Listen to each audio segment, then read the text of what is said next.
बिस्मिल्लाहिर्रहमानिर्रहीम। अस्सलाम वालेकुम नाज़रीन, आप देख रहे हैं the last hour with Yasir Rashid. नाज़रीन, लॉकडाउन में नरमी आ चुकी है, बाज़ार खुल चुके हैं। बाज़ारों की अगर हालत देखें तो इंसान पर इंसान चढ़ा दिखाई देता है। इतना रश है कि खुदा की पनाह। वज़रा भी सर पकड़ कर बैठ गए हैं कि क्या फ़ैसला कर दिया। बाज़ार का रुख करें तो आल औलाद के साथ पूरा ख़ानदान बाज़ारों का रुख किए हुए है। लोगों को अपनी ख़रीदारी की फ़िक्र है तो दूसरी जानिब जो कारोबारी बरादरी है या ताजिर अफराद हैं उन्हें अपने कारोबार का लालच है। SOPs की कहीं पर भी पाबंदी दिखाई नहीं दे रही। SOPs पर अमल दरामद कौन करेगा, किस तरीके से करेगा, ये भी अभी वाज़ेह नहीं है। अपोजिशन ये समझती है कि हुकूमत कन्फ्यूजन का शिकार है, जबकि हुकूमत ये समझती है कि अपोजिशन डरी हुई है। अवाम खुद कन्फ्यूज है। ये पूरा माहौल ही कन्फ्यूजन का शिकार है। फैसले किसके हाथ में हैं, करे उस पर अमल दरामद कौन करेगा, क्या तरीका कार होगा, उसकी खिलाफ वर्जी पर एक्शन क्या होगा, ये अभी तक किसी की समझ में नहीं आ रहा। इस सारी सूरत हाल पर बात करने के लिए आज हमारे साथ मौजूद हैं पाकिस्तान पीपल्स पार्टी के रहनुमा चौधरी मंजूर साहब और पाकिस्तान तहरीक इंसाफ के रहनुमा शौकत बसरा साहब और सीनियर सहाफ़ी राना अजीम साहब। बहुत शुक्रिया आप लोगों के वक्त का। चौधरी साहब, आपकी जानिब सबसे पहले आऊँगा। इस वक्त जो सूरत हाल है, हुकूमत तो फैसला कर चुकी है। आज मियां असलम इकबाल साहब ने भी ये कहा, कारोबारी बरादरी जो ताजर बरादरी थी उनसे, कि मैंने आपका कारोबार खुलवा दिया लेकिन आपने मेरे साथ क्या किया। SOPs पर कहीं भी अमल दरामद होता दिखाई नहीं दे रहा। तो आने वाले दिन आप किन मुश्किलात का शिकार देख रहे हैं और इसका हल किस तरीके से निकलेगा?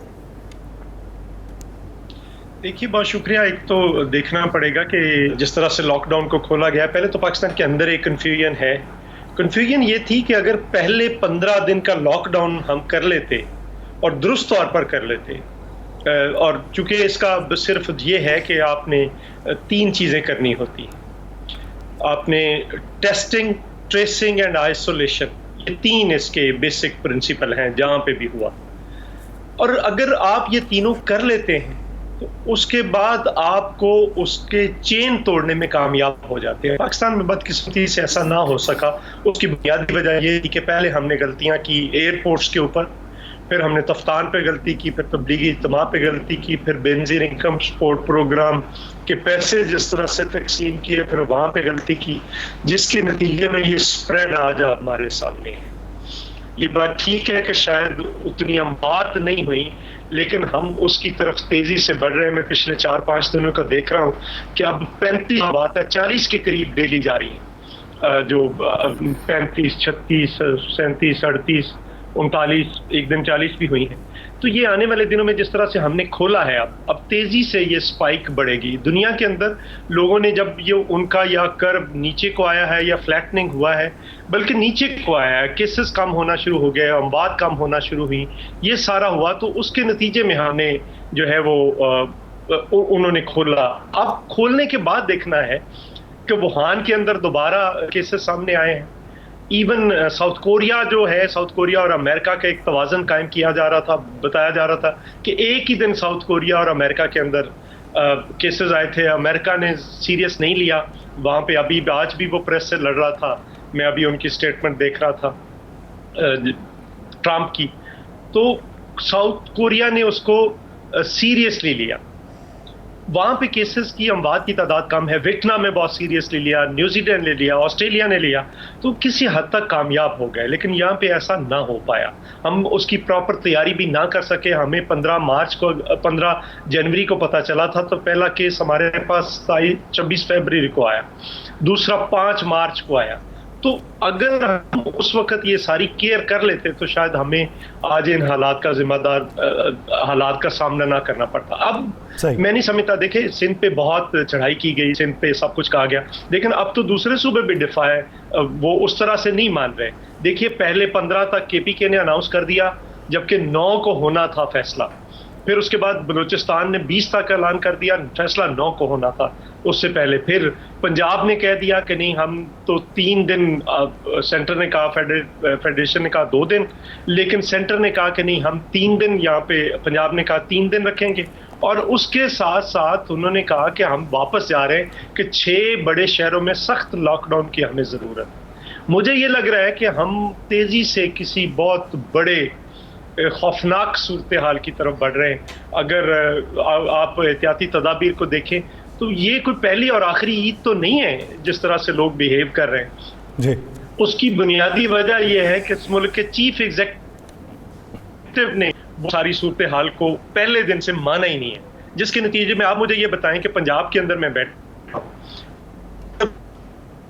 वजीर आजम माने, सारे पाकिस्तान के अंदर चीफ मिनिस्टर्स की या प्राइम मिनिस्टर आजाद कश्मीर की बात माने या वजीर आजम की बात माने, तो सो नतीजा उस कंफ्यूजन पैदा हुई तो टॉप से पैदा हुई, जो कि आज तक जारी है। फिर उन्होंने कहा कि मुझे गरीबों का बड़ा दुख है।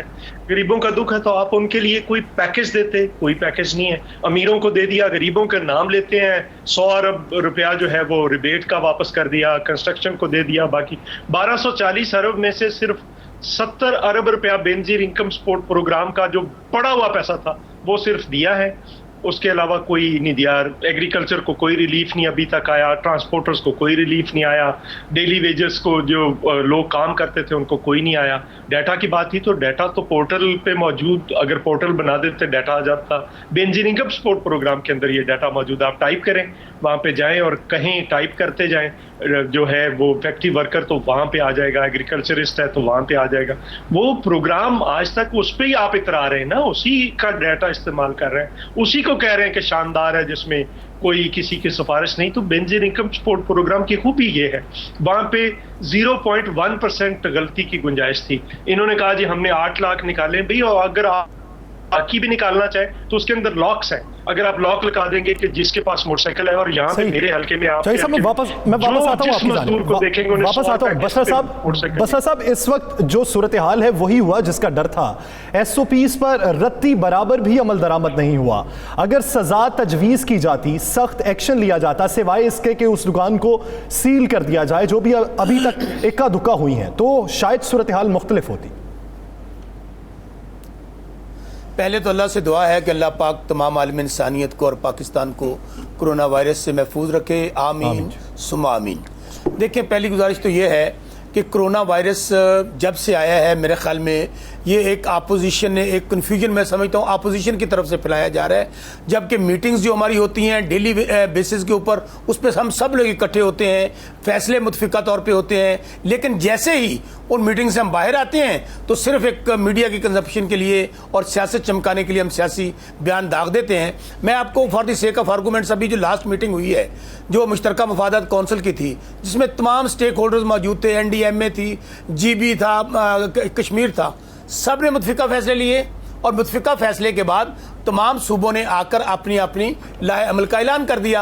अच्छा, मुझे ये बताएं कि उसमें मरकज़ का क्या कसूर है? हाँ, ये बात हम डे 1 से कह रहे हैं कि हम ऐसा कंट्री नहीं है कि अपने मुल्क को इंडेफिनेट पीरियड के लिए लॉकडाउन कर दें। हमने एक तरफ कोरोना से लड़ना है और दूसरी तरफ हमने अपनी इकानमी हमारी, जिसके ऊपर बहुत प्रेशर है, और वो हमारी वजह से नहीं है। अगर 32,000 अरब के कर्जे हमें देकर गए हैं तो माजी की हुकूमतें दे के गई हैं। अगर हर पैदा होने वाला बच्चा 1.5 लाख का मकरूज है, इसमें तहरीक इंसाफ का कसूर नहीं है, प्राइम मिनिस्टर इमरान खान का कसूर नहीं है। तो मैं बड़ी बड़ी माजरत के साथ ये अर्ज करूंगा कि हमें अभी भी वो कुछ नहीं हुआ, अभी भी हमें यकसू होकर अगर हमने फैसले मुतफिका लिए हैं, हाँ ये बात दुरुस्त है कि अवाम का भी इसके अंदर जिम्मेदारी है।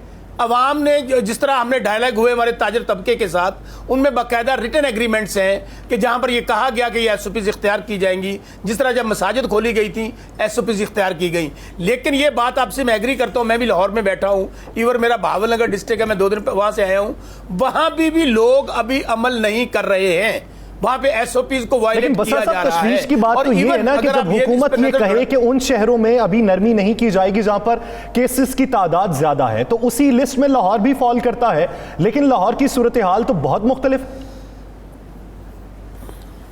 नहीं, मैं आपको कर्ज करूं, उसका हमने तरीकाकार ये बनाया था कि जहां पर केसेस निकल रहे हैं, हम अगर वो गली है, मोहल्ला है, टाउन कमेटी है, हम उसको सीज कर रहे हैं। ये हमारी पॉलिसी थ्रू आउट पाकिस्तान है, और मेरे ख्याल में तमाम हुकूमतों ने ये किया है।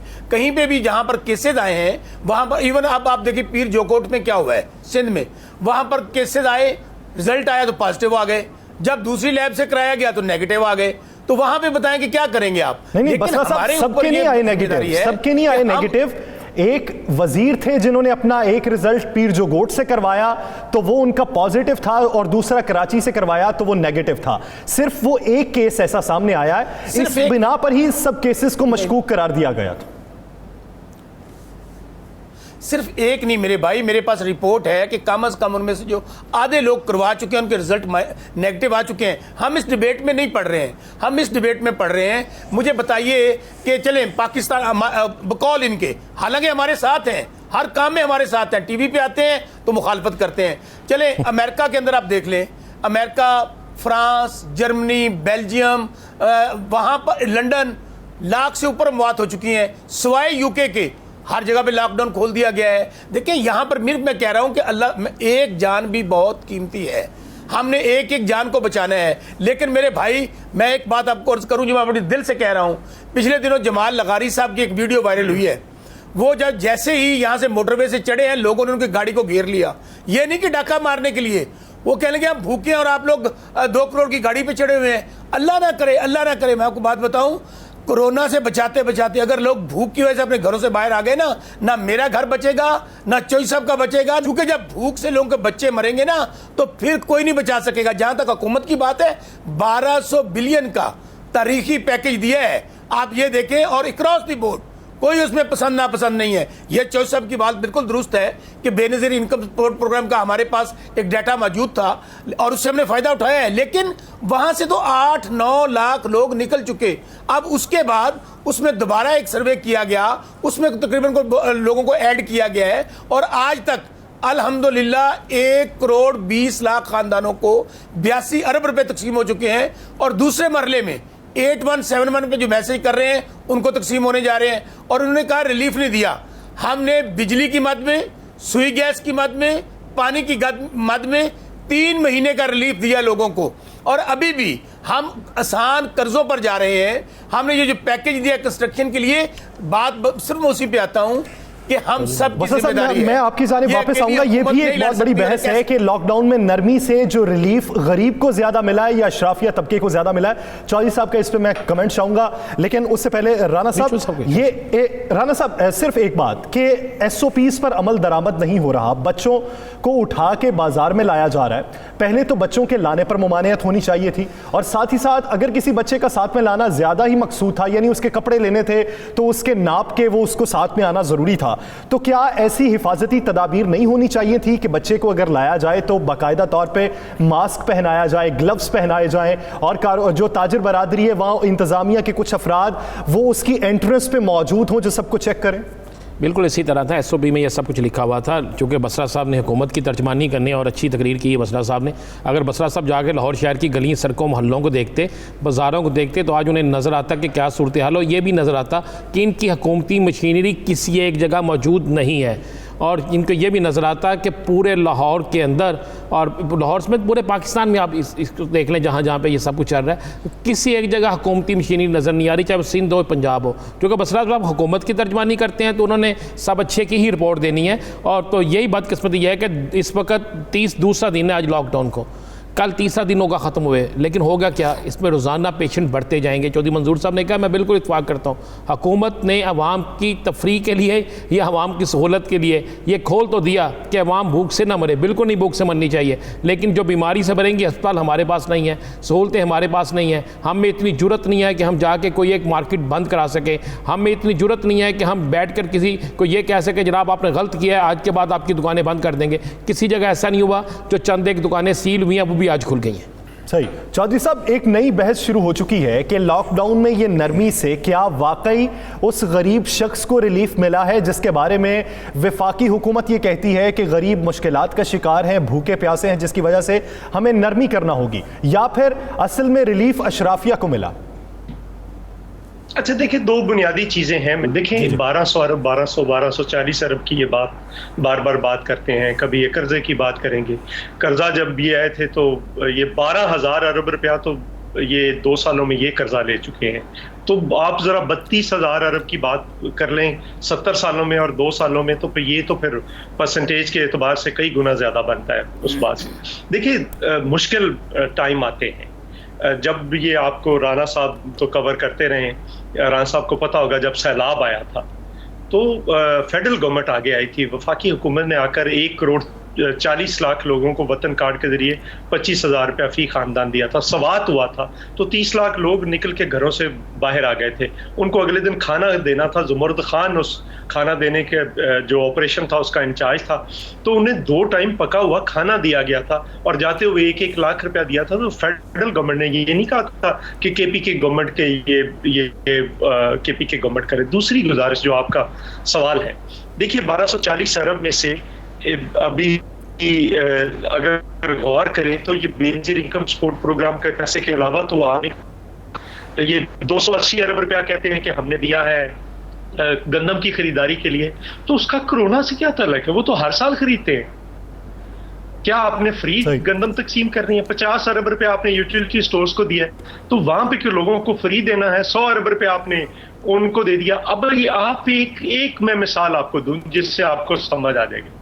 मुझे ये बताएं, आप कह रहे हैं कि अमीरों को जो फैक्ट्री ओनर हम 3 महीने के माफ करेंगे। भाई 3 महीने पहले फैक्ट्रियां चल रही थी, तो जो चलती हुई फैक्ट्री बात करेंगे। जो एक गरीब आदमी जिसे आज कमाना है, आज खाना है, उसकी किस्तें कर रहे हैं। और अगर आप उसकी किस्तें कर रहे हैं तो वो कैसे, कहां से किस्त देगा?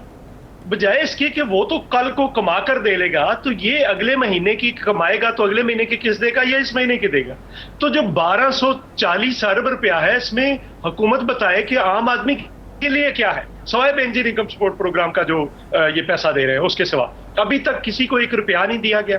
और ये तारीख में ऐसा होता है, हिटलर ने भी यही किया था। वो गरीबों का नाम लेता था, पॉलिसियां अमीरों के लिए, मिडिल क्लास उसकी बुनियाद थी। नतीजा आपके सामने है। ये भी उसी तरफ बढ़ रहे हैं। जो भी आवाज होगी मुखालफ उसको खामोश करा देंगे। और सूरत हाल जो है, मैं राना साहब, मैं बिल्कुल मुखालफत बराए मुखालफत नहीं हूँ। देखें, अगर आप लोगों को खाने को दे दें, बिजली का बिल, गैस का बिल, 5,000 बिजली का बिल, गैस का बिल माफ कर दें, आपको कुशन मिला है तेल की वजह से, आप लोगों को जायद पैसे ले रहे हैं, वही वापस करने आपने। तो कोई इसमें कोई ऐसा नहीं हुआ कि आपको कहीं से ला कर देने। 175 अरब रुपए आप ले रहे थे, उससे जो लोगों से जायद ले रहे थे, तो उसमें से आपने 70-75 अरब रुपए का दिया लोगों को रिलीफ। 100 अरब रुपया अभी भी हुकूमत जायद ले रही, तो वो आप लोगों को वापस लौटा देते तो आज ये सूरत हाल ना होती। मुझे बहरहाल एक खौफनाक सूरत है। दुनिया के अंदर फूड सिक्योरिटी पहला इशू आ गया से दूसरा आ गया है। नई बहस शुरू होगी है। पोस्ट कोरोना एक नई दुनिया होगी जिसमें लोगों को सोचना होगा। अभी तक एग्रीकल्चर सेक्टर में रोज आप छापे मार रहे हैं गंदम के लिए, लेकिन गंदम अगर आप लोगों को नहीं देते, उसकी कीमत नहीं देती, तो लोग क्या करेंगे? गंदम की कीमत बढ़ाइए। लोग खुद मेरे और बाकी लोगों के पीछे भाग भाग कर कहेंगे कि हमें बारदाना लेकर दें। अब लोग भाग रहे हैं कि हमने गवर्नमेंट को नहीं देनी, इसलिए कि ओपन मार्केट में जो है वो ज्यादा महंगी है, आटा जो है वो ज्यादा महंगा है, गंदम सस्ती है। तो किसानों को क्यों मार रहे हैं आप? तेल महंगा दे रहे हैं, बिजली महंगी दे रहे हैं, फर्टिलाइजर 12.5 को 100 की थी 1600 पे चलेगी। तो ये सूरत हाल है। इससे मुझे लग रहा है कि साउथ कोरिया ने वापस क्लबें खोली थी, बंद कर दी हैं, कल बंद कर दी, वापस बंद कर दी हैं, केसेस आना शुरू हुए। वो वापस दुनिया के मुमालिक वापस लॉकडाउन पे। चाइना ने कहा कि वुहान में हम 1 करोड़ 5 लाख लोगों के टेस्ट दोबारा करने जा रहे हैं और हर जगह पे फिर वापस जा रहे हैं। और हमने एक फ्लड गेट खोल दिया है जब हमारा सब कुछ ऊपर जा रहा था। सो इसलिए दुआई की जा सकती है जो सूरत हाल पैदा की है फेडरल गवर्नमेंट ने, अब वही दुआ की जा सकती है। बहुत शुक्रिया। बेहतरी की दुआ की जा सकती है कि बेहतरी हो सके, लेकिन बेहतरी किस तरीके से होगी उसमें हर एक शख्स को अपना किरदार अदा करना होगा, चाहे वो वफाकी हुकूमत से ताल्लुक रखता हो, अपोजिशन जमात से ताल्लुक रखता हो, फर्द वाहिद हो या ताजिर बरादरी का कोई शख्स हो। अपने अपने हिस्से का हक अदा करते जाएं तो सूरत हाल बेहतर हो सकती है। बहुत शुक्रिया चौधरी मंजूर साहब इस हवाले से अपना वक्त देने के लिए। नाज़रीन, इसी इशू पर बात करेंगे एक शॉर्ट ब्रेक के बाद।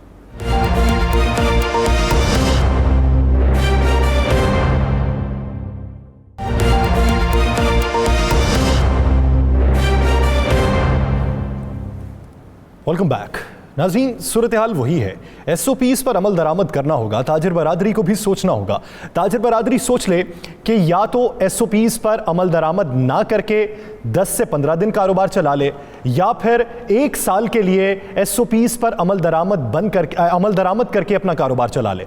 पहली सूरत में कारोबार दोबारा से बंद हो जाएगा, दूसरी सूरत में कारोबार चलता रहेगा, जिससे हर एक को रिलीफ मिल सकता है। शौकत बसरा साहब, आपकी जानिब आऊंगा दोबारा से। चौधरी मंजूर साहब की आपने बात बात सुनी, उन्होंने जो पॉइंट्स उजागर किए वो भी आपने सुने। एक तो उस पर कमेंट्स चाहिए, और साथ ही साथ बिलावल भुट्टो साहब का जो आज का बयान सामने आया कि हुकूमत हर इशू पर सियासत करती है और हुकूमत किसी काम पे चलने को तैयार नहीं है, उस पर क्या कहेंगे? नहीं, पहले इससे पहले मैं राना अजीम साहब की एक बात का मैं जवाब देना चाहूँगा। राना साहब बिल्कुल दुरुस्त कह रहे हैं, मैंने तो एडमिट किया है कि जो SOPs कायम की गई थी राना साहब, उनका ताजरों ने उस पर अमल नहीं कर रहे हैं, और इसी वजह से तो आज आपको पता है मियां असलम इकबाल साहब को भी स्टेटमेंट आया, और मैं खुद इसको एडमिट करता हूँ, मैं लाहौर गया हूँ, और इसकी जिम्मेदारी किस पे है। देखिए ना, आपको पता है कि ताजर तबका जब ये सारा लॉकडाउन चल रहा था वो सड़कों पर आ गए, जी हम ताले तोड़ लेंगे, ज़बरदस्ती दुकानें खोल लेंगे। हम बार बार उनको यही बात कह रहे थे कि जब लॉकडाउन खुलेगा, हमें इस बात का अंदाज़ा है कि लॉकडाउन खुलने के बाद मसाइल बढ़ेंगे, कोरोना फैलेगा, लेकिन इसके अब फिर मैं कह रहा हूं, इसकी SOPs के अलावा कोई हल नहीं था, कोई ऑप्शन नहीं था। लेकिन इसकी जिम्मेदारी जहां हुकूमत पे है, डेफिनेटली उसके ऊपर आवाम पे भी है, ताजर तबके पे है, सब पे है। हमने मिलकर इस मामले को अबूर करना है। लेकिन ये मैं आपको यकीन दिलाऊं राना साहब, अगर इन लोगों ने इसी तरह ये अमल ना किया जिस तरह अभी हो रहा है, तो डेफिनेटली हुकूमत मजबूर होगी स्टेप इन करने में। और हमने इनसे बाकायदा एग्रीमेंट में लिखा हुआ है कि अगर आपने SOPs को वायलेट किया तो हम दोबारा से दुकानें बंद कर देंगे। तो मैं उन लोगों को जो अभी 92 प्रोग्राम सुन रहे हैं, इसके तवज्जुह से आपसे दरख्वास्त करना चाहता हूं कि बिल्कुल खुदारा आप एहतियात करें, दूर रहें, जो एहतियाती तदाबीर बताई हैं वो इख्तियार करें, फिर ये ना हो कि हुकूमत को कोई स्टेप लेना पड़े। अच्छा, जहाँ तक चौधरी मंजूर साहब चूँकि चले गए हैं, मैं एक गुजारिश करूँ, मैंने यही बात कही थी कि अगर ये जितने तहफ़्फ़ुज़ात की बात अभी कर रहे थे, जो मीटिंग हुई थी आज से 12 दिन पहले जिसमें फैसला लिया गया था कि लॉकडाउन हमने खोलना है, तो उसमें मुझे बताएं कि क्या इनकी तरफ से कोई बयान, क्या मुराद अली शाह साहब उस मीटिंग में मौजूद नहीं थे? क्या इनसे ज़बरदस्ती फैसला करवाया गया? भाई इन्होंने सब ने कहा कि हमने मुतफ़िका फैसला किया है, उसके बाद प्रेस कॉन्फ्रेंस हुई। देखिए मैं फिर कह रहा हूं कि इनको, हमें तो नहीं नजर आया कि इन्होंने 8 वहां पे राशन कहां तकसीम किया है। 550 खरब रुपया इनके पास था हेल्थ के सब्जेक्ट में, कुत्ता काटने की तो वैक्सीन नहीं मिलती इनके पास वहां पर लाड़काना में। गुजारिश ये है कि ये पॉइंट स्कोरिंग तो ये कर रहे हैं। भाई हुकूमत ने बार बार ये कहा है अगर पॉइंट स्कोरिंग करनी होती, मुझे बताएं ना, नून लीग की हुकूमत है GB में और कश्मीर में, कोई आवाज़ आपने वहाँ से सुनी है? बल्कि उनका ये स्टेटमेंट आया कि हम हुकूमत को फॉलो कर रहे हैं। लेकिन मैं फिर इसके ऊपर बात कहूँ कि अभी भी खुदारा हम सबको मिलकर मैं देखें कितनी बड़ी कुर्बानी दे रहे हैं। हमारे डॉक्टर्स हैं, नर्सेज हैं, पैरामेडिकल स्टाफ है, हमारे फौजी भाई हैं, हमारे मीडिया के लोग हैं। आप लोग फ्रंट लाइन पे लड़ रहे हैं, आप लोग लोगों के लिए जानें कुर्बान कर रहे हैं। अगर हम लोग एक फजूल सी बहस में पढ़ के इस मौके पे इसको ज़ाया करेंगे तो मुझे बताएं, हेल्थ सिस्टम तो नाकाम हो गया अमेरिका का भी, जो कह रहे थे हम आसमान से बातें करते हैं। अच्छा, वहाँ पे कोरोना आ जाए, अमेरिका में कोरोना आया, फ्रांस में आया, लंदन में आया, जर्मनी में आया, तो वो नाअहल है, वो अल्लाह का अजाब है। पाकिस्तान में आ जाए तो हुक्मरान नाअहल है। ये किस तरह की सियासत है यार? मुझे बताएं, 219 ममालिक में क्या कोरोना जो है वो नहीं आया, सिर्फ पाकिस्तान में आया है? और उसके बाद क्या बाकी ममालिक के अंदर, अभी ताफ्तान की बात कर रहे थे, तबलीगी जमात की बात कर रहे थे, क्या वहाँ पर उन ममालिक में ताफ्तान की वजह से और तबलीगी जमात की वजह से कोरोना आया है? अल्लाह का नाम माने यार, हम सब मुसलमान हैं, सबका वो कहते हैं पाकिस्तान का मतलब क्या, ला इलाहा इल्लल्लाह। और वक्त आ जाएगा सियासत के लिए। बिलावल साहब ने जितनी गुफ्तगू की है, मुझे बताए ना, कल on the floor of the house सियासत किसने की? भाई पाकिस्तान पीपल, हमारी हुकूमत ने ये कहा, हालांकि इन्होंने खुद सजेशन दी कि इजलास बुलाया जाए। जब हमने इजलास बुला लिया, और ये अपोजिशन की रिक्वेस्ट पे इजलास बुलाया गया था, लीडर ऑफ द अपोजिशन कहाँ पे हैं? बल्कि जो डिप्टी चेयरमैन सेनेट हैं सलीम मांडीवाला साहब, उनका स्टेटमेंट आ गया कि ये कैंसिल किया जाए। तो मेरे भाई, हम तो हर वक्त तैयार हैं। कौमी पॉलिसी की जरूरत है, इत्तेफाक राय की जरूरत है, कौमी पॉलिसी की जरूरत है। बाकायदा तौर पे अगर किसी इशू को उजागर किया जाता है तो उसका मतलब तनकीद दर तनकीद नहीं, बल्कि उस बात करने का मकसद ये होता है कि इस्लाह हो सके, माशरे की इस्लाह हो सके। हम भी उसी माशरे का हिस्सा हैं। बहुत शुक्रिया शौकत बसरा साहब इस हवाले से अपना वक्त देने के लिए। राना साहब, इस वक्त जो पूरा मुआशरा जिस जानिब को चल पड़ा है, हम कौन सी रिवायात की पासदारी रखे हुए हैं। ना तो हमें ये फिक्र है कि हमारी आल औलाद जो है, हमारी नई नस्ल जो है, उसे किस तरीके से महफूज बनाना है। ना हम ये सोचते हैं कि अगर हुकूमत ने कोई फैसला किया है तो उसकी पासदारी किस तरीके से होनी है। हम सिर्फ दूसरों को हदफे तनकीद बनाते हैं, अपना मुहासबा नहीं करते। इसी तरह बदकिस्मती यह है कि पाकिस्तान के हुक्मरानों, पाकिस्तान के सियासतदानों, सियासी जमातों ने, इन लोगों ने, अरकान असम्बली ने माशरे की तश्कील में अपना किरदार अदा करना है। मगर हुआ क्या कि करोना आया, इस पर भी मुकम्मल तौर पर सियासत हुई। हर सियासी जमात ने अपनी सियासत को चमकाया, बिल्कुल हर सब ने ये कोशिश किया कि एक दूसरे को नीचे दिखाने की कोशिश करें, किसी ने अपना फ़र्ज़ अदा नहीं किया। अगर हम सब मिलकर, तमाम सियासी जमातें जिनके गली मोहल्लों तक रूट्स होते हैं, जिनके कारकुन मौजूद होते हैं, अगर ये फैसला कर लेते हैं कि इस बीमारी से लड़ना है और लड़कर एक कौम बनकर बाहर निकलना है, जब आप एक कौम बन जाते हैं तो सियासत, सियासी इलेक्शन, इंतखाबात, ये सारा एक बाद का मसला है। फिर कौन किस तरह इलेक्शन जीतता है, इलेक्शन में आप सब कुछ कर सकते थे। मगर हुआ क्या, बदकिस्मती से किसी शख्स ने भी अपनी ज़िम्मेदारी पूरी नहीं की। हाँ, ये ज़िम्मेदारी ज़रूर पूरी की, जिस तरह मैं पहले भी कहता हूँ कि अरकान असम्बली की अक्सरियत ने अपने आप को घरों के अंदर लॉकडाउन कर लिया।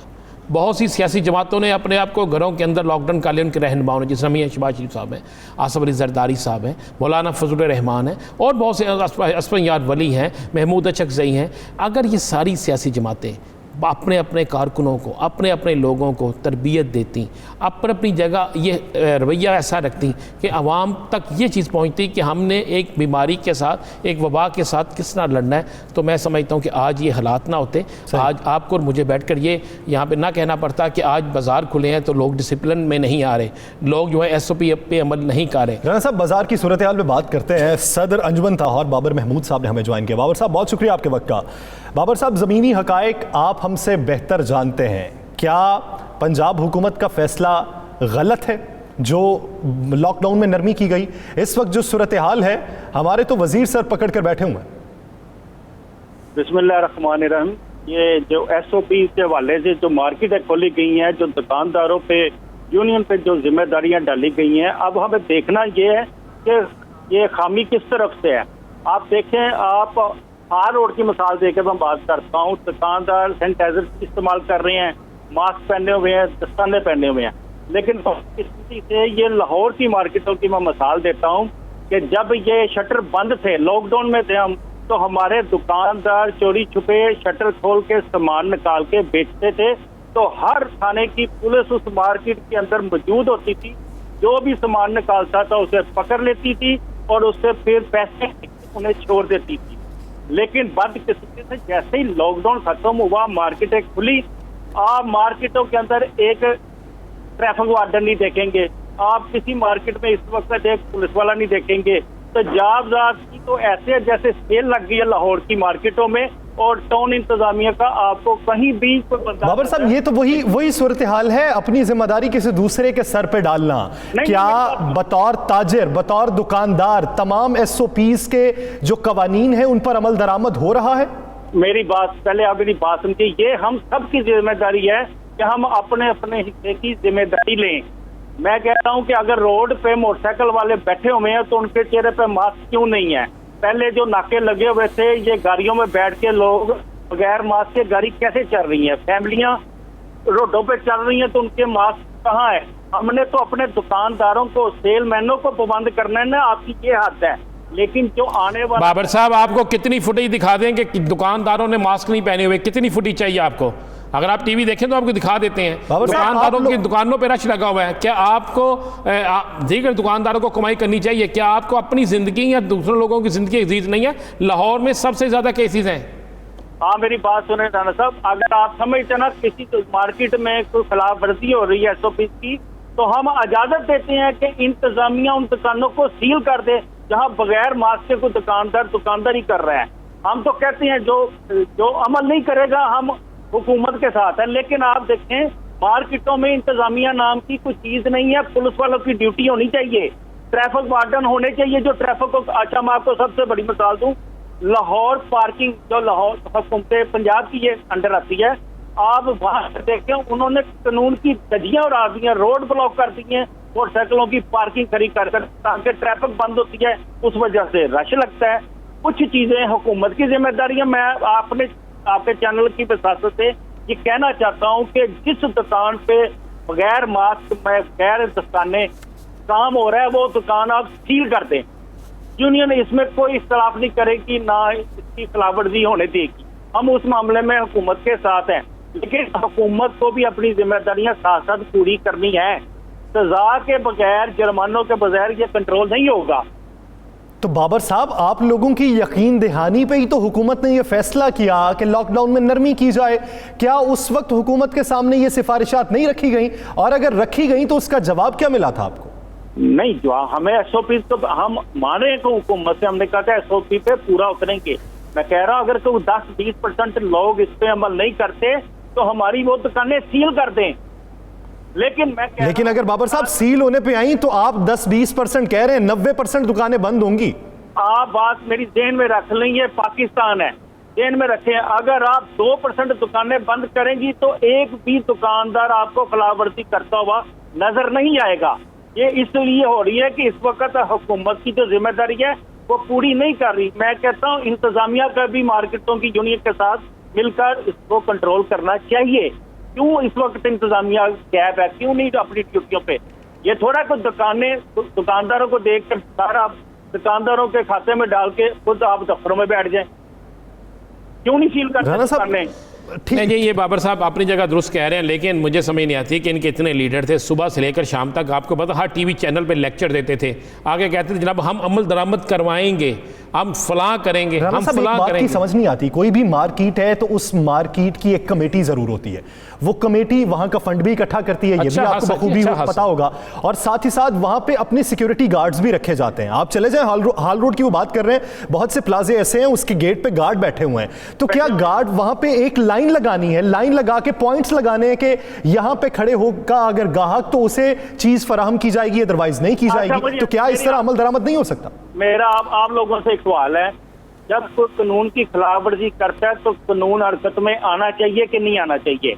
अगर मैं कहता हूँ हमारे आर रोड पे ही अगर कोई खिलाफवर्जी कर रहा है तो उसके खिलाफ एक्शन लेने में वहाँ की यूनियन इंतजामिया के साथ करी होगी। चले आप हार रोड को छोड़ दें बाबर साहब, आप पूरे पाकिस्तान के सदर है मोबाइल फोन एसोसिएशन के। राणा साहब मैं आपकी जानिब वापस आता हूँ, आपका स्टांस लेता हूँ। वजीर मियां असलम इकबाल साहब ने हमें ज्वाइन किया। मियां साहब बहुत शुक्रिया आपके वक्त का। मियां साहब लगता है हुकूमत से कोई गलत फैसला हो चुका है जिसपे अब पशेमानी का सामना करना पड़ रहा है, क्योंकि हुकूमत ने तो ताजिर बरादरी और आम आवाम की बेहतरी के लिए एक फैसला किया, लेकिन सूरत हाल यकसर मुख्तलिफ है। ऐसी सूरत हाल तो गुज़श्ता ईद के दिनों में नहीं देखी गई। जिस तरह की सूरत हाल ऐसी है कि सिर्फ शायद लोग ये समझ रहे हैं कि 3 दिन ही दुकानें खुलेंगी फिर सारा साल बंद रहेंगी। बिस्मिल्लाहिर्रहमानिर्रहीम। देखें, गुजारिश ये है कि एक मुल्क के अंदर अगर कोई कानून होता है तो कानून की पासदारी करने वाले भी होते हैं और कानून को ब्रेक करने वाले भी होते हैं। तो जो ब्रेक करने वाले होते हैं उसका ये मतलब नहीं होता कि हुकूमत को कोई पशेमानी होगी या हुकूमत शर्मिंदा होगी। मसला ये है कि जब ये तमाम दुकानें बंद थी, लॉकडाउन था, तो ताजरों की मुख्तलिफ तंजीमों से मेरे साथ मुलाकात होती रही है, डिफरेंट चेंबर ऑफ कॉमर्स के लोगों से होती रही है, और उनकी तमाम बातों को हम जो फेडरल लेवल के ऊपर NCOC की मीटिंग है और NCC की जो कमेटी है उसके अंदर हम उसको डिस्कस करते रहे। और क्योंकि प्राइम मिनिस्टर पाकिस्तान का कंसर्न था कि एक आम आदमी, दिहाड़ीदार और डेली वेजर जो है उसके लिए जो है कारोबार को थोड़ा सा खोला जाए ताकि मुल्क की मीशत का पहिया भी चले और उसके साथ साथ उसको रोजगार भी मुहैया हो सके। हमने नेक नीयती के साथ उनके केस को इन तमाम दोनों मीटिंग्स के अंदर, NCOC की मीटिंग के अंदर और NCC की मीटिंग के अंदर हमने उनको किया, और प्राइम मिनिस्टर पाकिस्तान ने उस पर हमदर्दाना गौर करते हुए इस तमाम मामले को जो है वो सूबाई हुकूमतों, चारों सूबाई हुकूमतें और दोनों इकाइयों के साथ मिलकर बामी मशावरत के साथ फैसला किया कि लॉकडाउन में नरमी की जाए। और क्योंकि रमज़ान के दिन भी हैं, ईद भी आने वाली है, लोगों ने अपना सामान खरीदा हुआ है, लोगों के अरबों खरबों रुपए जो है वो पीछे स्टॉक में पड़े हुए हैं, तो इस मुईशत को चलना चाहिए, तो उसके लिए नरमी की गई, बट विद सर्टेन SOPs। तमाम ताजर तंजीमों ने हमारे साथ, हुकूमत पंजाब के साथ बैठकर इस बात को तय किया कि हम SOPs के तहत अपने बाजारों को खोलेंगे, लेकिन बदकिस्मती से उन्होंने ऐसा नहीं किया और गैर जिम्मेदारी का सबूत दिया। और आज जो लाहौर चैम्बर ऑफ कॉमर्स के अंदर मेरी मीटिंग जो प्रेसिडेंट लाहौर चैम्बर ने बुलाई थी, उसके अंदर जब लोगों को बुलाया हुआ था, तो उसके अंदर भी उसके अंदर भी मैंने उन्हें कहा कि मुझे मायूसी हुई इस बात पे कि दुकानें खुलवाने के लिए तो आप आ गए, जब मार्केट है दुकानें हमने खोल दी तो उसकी इम्प्लीमेंटेशन आप एक दूसरे पर डाल रहे हैं। मैंने उन्हें 4-5 चीजें कही हैं जो मैं आपके सामने रखना चाहता हूँ। नंबर 1 कि कल से कोई अंडर एज बच्चा बच्ची वो बाजार में नहीं आएगा। नंबर 1 बात, कोई बूढ़ा, कोई बूढ़ी औरत और कोई बूढ़ा मर्द बाजार में नहीं आएगा। ये वहां पर क्योंकि बाजार की एंट्रियां मखसूस होती हैं, 3, 4, 5 एंट्रियां होती हैं, वहां पर बंदे खड़े करें। हम अपनी टाइगर फोर्स भी इन बाजारों में लगा रहे हैं ताकि उनकी रहनुमाई की जा सके। अगली बात यह है कि जहां से बंदे शॉपिंग के लिए वहां से अंदर जाएंगे बाजार के अंदर, वहां पर ताजर तंजीमें अपने तय उनके मास्क का बंदोबस्त करेंगी। फिर दुकानों के ऊपर जो स्टाफ मौजूद है जिन्होंने कस्टमर को डील करना है वो भी मास्क पहनकर डील करेंगे, उसके बगैर उनको इजाजत नहीं होगी, दुकान बंद करवा दी जाएगी। उससे अगली बात, सैनिटाइजर का इस्तेमाल करवाएंगे। और जरूरी बात कि अपने बाजारों के अंदर इंक्रोचमेंट खत्म करेंगे ताकि बाजार खुले। यहाँ पर 30 फुट की सड़क होती है, गली होती है बाजार की, तो उसमें से 20 फुट उन्होंने इंक्रोचमेंट करके फट्टे लगाए होते हैं, रेडियां खड़ी की होती हैं जो आम पब्लिक को भी मुश्किल पेश आती है। और वहां पर अगर 100 बंदा खड़े होने की गुंजाइश है तो वो 20-30 की रह जाती है। तो कल से डिप्टी कमिश्नर, तमाम जिला के डिप्टी कमिश्नर को जो है वो डायरेक्शन दी जा रही है कि अपनी अपनी इंक्रोचमेंट इन बाजार वालों की तंजीमों के साथ फर्स्ट वार्निंग के तहत ये खुद पीछे कर लें। सेकंड ये है कि अगर ये पीछे नहीं करेंगे तो फिर हुकूमत जो है वो अपने मामलात को देखेगी। और अगली बात ये है कि हमने इनको ये भी कहा है कि हम पूल टेस्टिंग जो है कोरोना के हवाले से बाजारों के अंदर करवाएंगे। दुकान के अंदर जो स्टाफ डील कर रहा है लोगों को, उनकी भी पूल टेस्टिंग करेंगे, और जो बाजार के अंदर कस्टमर आ रहे हैं उनकी भी पूल टेस्टिंग करेंगे, ताकि हमें पता चले कि ये बाजार खोलने से क्या ये ट्रांसमिशन आगे की तरफ बढ़ तो नहीं रही, क्या खुदा ना खास्ता कोरोना के वो तो नहीं आ रहे। तो इन तमाम चीजों को देखा जा रहा है। देखिए, हमने अपने लिहाज से, अपनी चीजों के लिहाज से एक बेहतरी के लिए किया है, लेकिन अगर कोई इसका नाजायज फायदा उठा रहा है तो फिर हमारे पास उसका कानूनी हक हमारे पास महफूज है, हम उसको इस्तेमाल करेंगे।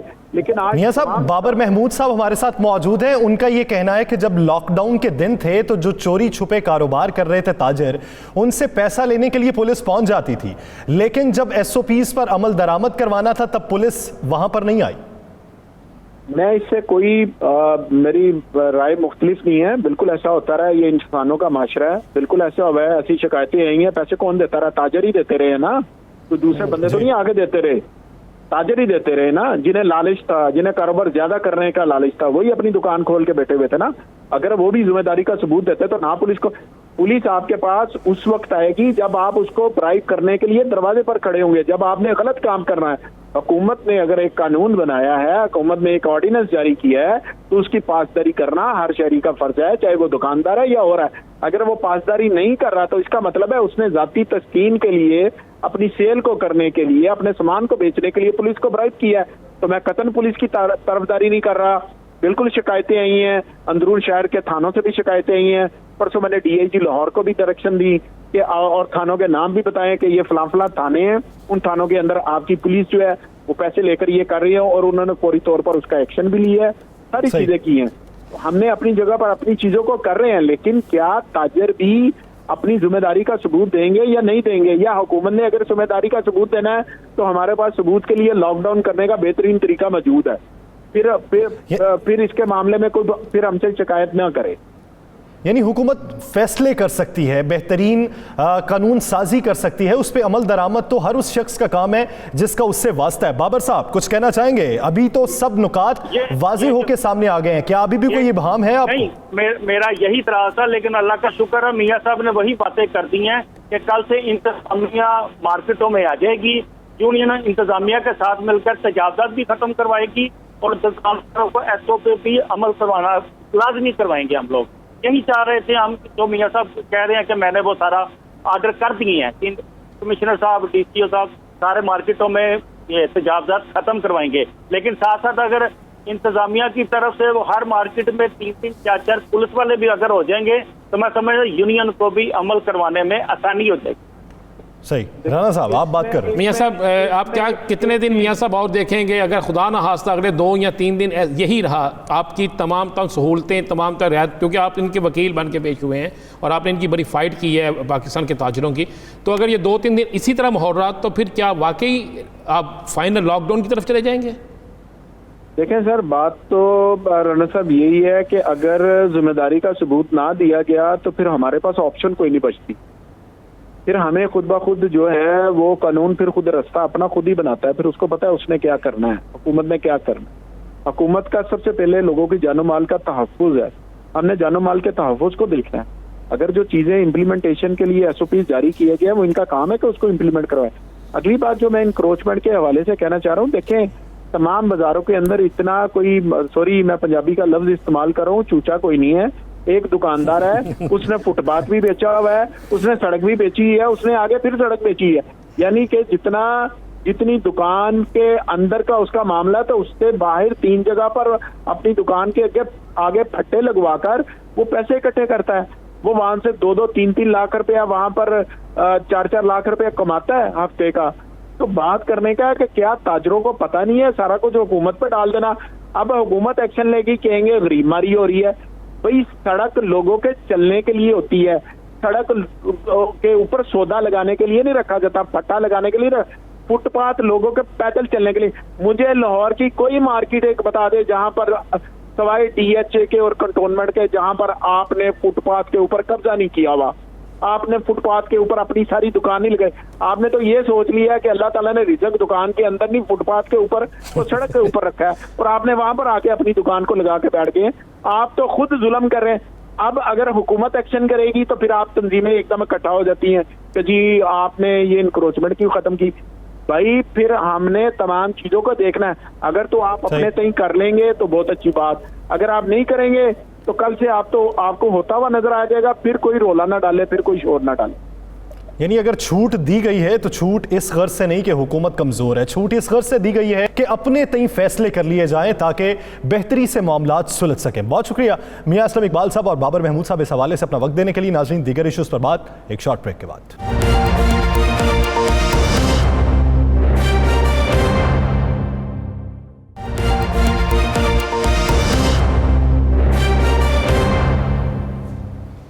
Welcome back. नाज़रीन, जब आप किसी पर तशद्दुद करते हैं, बेजा सलूक रवा रखते हैं और बदतरीन सलूक का उसे निशाना बनाया जाता है तो एक वक्त आता है वो शख्स आपसे बागी हो जाता है। लेकिन भारत में सूरत हाल यकसर मुख्तलिफ है। मुसलमानों को तशद्दुद का निशाना बनाया जाता रहा, कत्लेआम भी किया जाता रहा, आजकल उन्हें कारोबार करने की भी इजाज़त नहीं। लेकिन इस सब के बावजूद मुसलमान रमज़ान के इन दिनों में लॉकडाउन का शिकार हुए उन अफराद के लिए जो फाका कशी का शिकार हैं, राशन और इफ्तारी का सामान लेकर मुख्तलिफ रेलवे स्टेशन पर मौजूद हैं और मज़हब बालाए ताक रखकर बिला तफरीक हर शख्स में राशन और इफ्तारी का सामान तकसीम किया जा रहा है। इसी पर एक वीडियो है, पहले वो देखते हैं।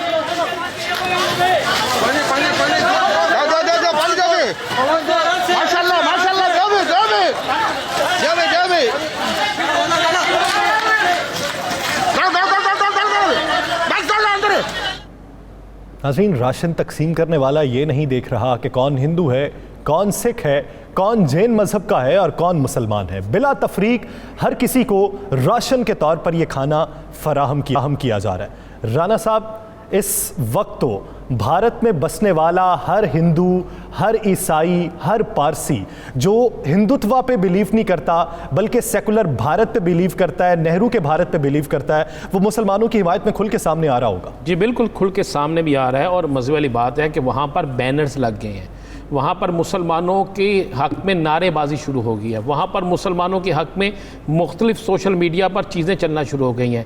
और वो भारत जहाँ पर निचले दर्जे के हिंदू को हिंदू मार रहा था, वो भारत जहाँ पर मुसलमानों पर तशद्दुद किया जा रहा था, लेकिन रसूल पाक सल्लल्लाहु अलैहि वसल्लम की उम्मत मोहम्मदी ने क्या किया कि जिस तरह आप आक़ा दो जहाँ आप वसल्लम ने फरमाया था, आपकी तालीमात थी उसी के मुताबिक वहाँ पर उन्होंने ऐसा माहौल बना दिया कि आप देखें कि ट्रेन जा रही है, उसमें राशन भी फेंका जा रहा है, इफ्तारी के लिए सामान भी दिया जा रहा है, पानी भी दिया जा रहा है, खाना भी दिया जा रहा है, राशन भी दिया जा रहा है। उस ट्रेन में हिंदू कौन है, उसमें मुसलमान कौन है, उसमें सिख कौन है, उसमें पारसी कौन है, उसमें कौन किस मजहब से तल्लुक़ रखता है, ये नहीं देखा जा रहा। सबकी खिदमत की जा रही है। और एक नहीं, ये चौकों चौराहों पर भी हो रहा है, ये गली मोहल्लों में भी हो रहा है, उन जगहों पर भी हो रहा है जहाँ पर मुसलमान जाते हुए डर रहा है कि उसे मार ना दिया जाए। लेकिन वो इसके बावजूद कि रमज़ान का महीना है और इस महीने में वो एक ऐसा दर्स देना चाह रहे हैं कि वहाँ पर एक पैगाम जाए कि तुम जितना मर्जी मुझ पर तशद्दुद करो, मुसलमानों के घरों को जलाओ, मुसलमानों की मसाजिद को जलाओ, अजान देने की पाबंदी लगा दो, रोज़ा खोलने के ऐलान करने की पाबंदी लगा दो,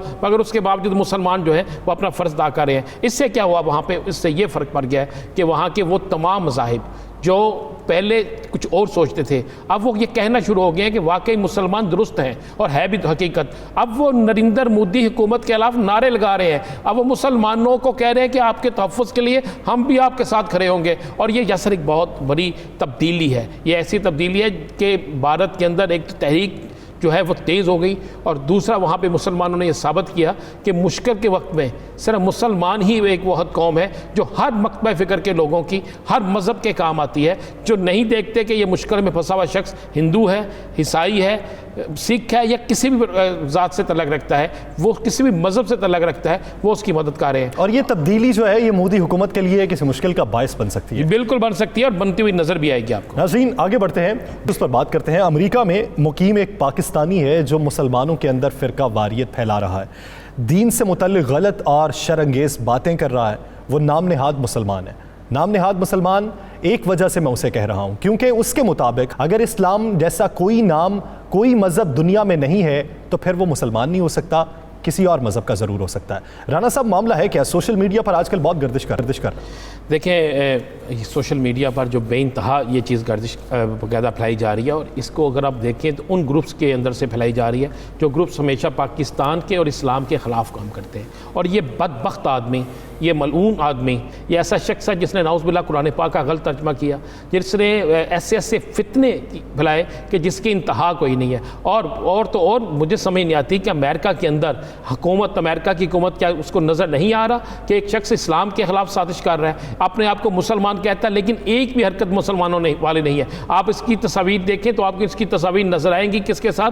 भारतीय कौंसलेट के साथ। आपको इसकी नज़र आएंगी तस्वीरें अमेरिका का परचम लिए हुए, आपको इसकी तस्वीरें नजर आएंगी हिंदुओं के महात्मा गांधी के साथ, आपको इनकी तस्वीरें उन लोगों के साथ नजर आएंगी जो पाकिस्तान के दुश्मन है, जो इस्लाम के दुश्मन है। और आजकल सोशल मीडिया पर बाकायदा 13 ऐसे ग्रुप मौजूद हैं जहां पर बदबख्त आदमी जो है, ये जो मलून है, इसके ज़रिए जो फैलाया जा रहा है इस्लाम के खिलाफ, जहां पर कुरान मजीद की आयात का नौज़ुबिल्लाह गलत तर्जमा कर रहे हैं, ये लोग गलत तर्जमा कर रहे हैं, कुरान पाक के हवाले से ये बड़ी गलत बकवास कर रहे हैं। और ऐसा शख्स जो है किसी सूरत में काबिल माफ़ी नहीं है। पाकिस्तान के अदारों को चाहिए, हुकूमत पाकिस्तान को चाहिए कि ये फौरी तौर पर अमेरिका से मुतालबा करे और इस शख्स को अमेरिका से लाया जाए। इसके पाकिस्तान में किन किन लोगों के साथ ताल्लुकात हैं, किन रूट्स के साथ ये काम कर रहा है, कौन जाकर इसको अमेरिका में मिलता है, उन लोगों के खिलाफ कार्रवाई होनी चाहिए। ऐसे फितनों पर फौरी तौर पर फितनों को पकड़ना चाहिए, फितनों को ख़त्म करना चाहिए, क्योंकि ये वो लोग हैं जो पाकिस्तान और इस्लाम दोनों के खिलाफ हैं। पाकिस्तान के खिलाफ जो होगा वो इस्लाम के भी खिलाफ होगा,